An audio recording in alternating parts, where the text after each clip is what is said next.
any honorable member who disagrees with the submissions just made by the Honorable and the Apia Kubi, that all the 275 are in support of the bill. Anybody who disagrees, be on your feet and I will recognize you.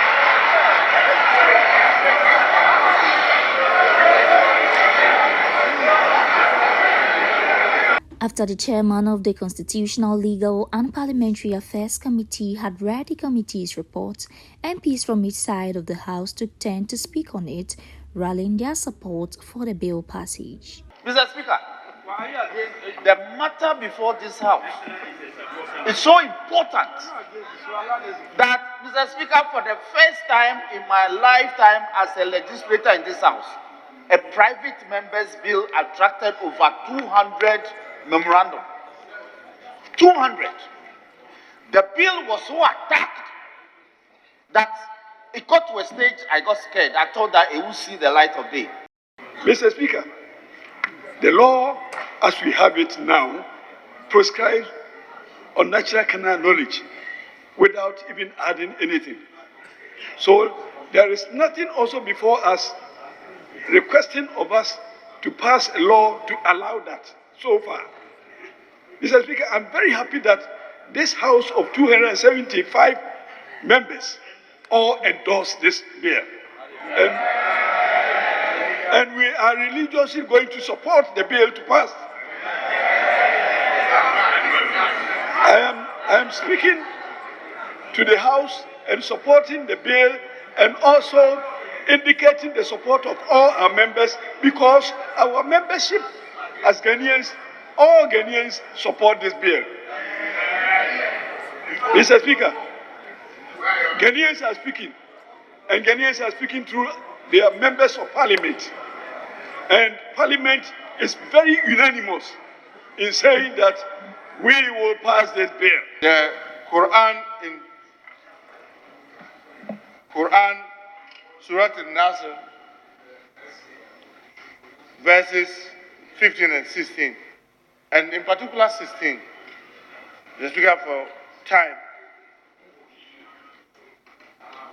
said, and the two of you who commit, into bracket, the shameful act, torture them both.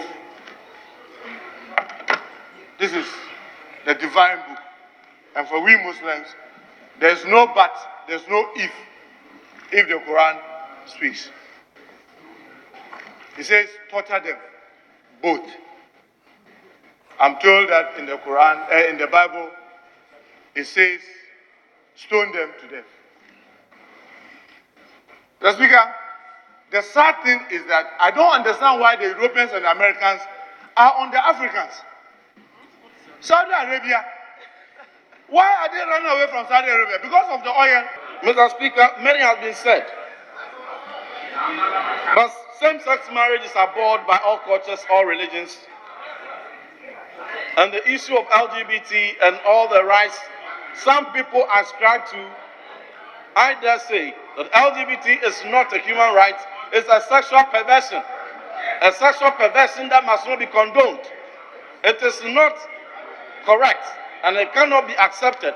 It is most absurd for one to be allowed to choose to sleep with a tree, to sleep with an animal, or to sleep with anything at all in the interest and under the guise of human rights.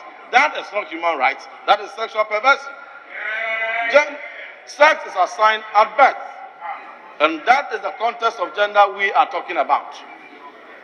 There is no one that does not have X chromosome as a woman or XY chromosome as a man. There is no middle ground. Therefore, if there are some hormonal imbalances and certain attitudinal perversions which have pushed some people into stating certain obscene preferences, we are ready to support them, to reorient in line with Genesis chapter 1, verse 17. When God created, he said, let us create man in our image and according to our likeness. Let them have dominion over the fishes of the sea, over the fowls of the air, over the beasts, and over every creeping thing that creeps on the ground.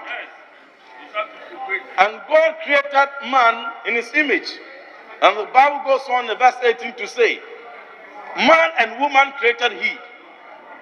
When God created Adam and saw that it wasn't good for him to be alone, he didn't create another Adam, he created an Eve.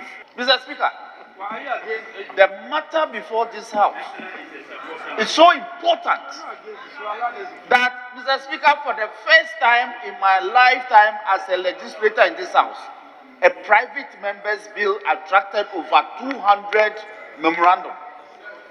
200. The bill was so attacked that it got to a stage I got scared. I thought that it would see the light of day. Meanwhile, the bill will go through a consideration stage, then to the third reading and its passage to law.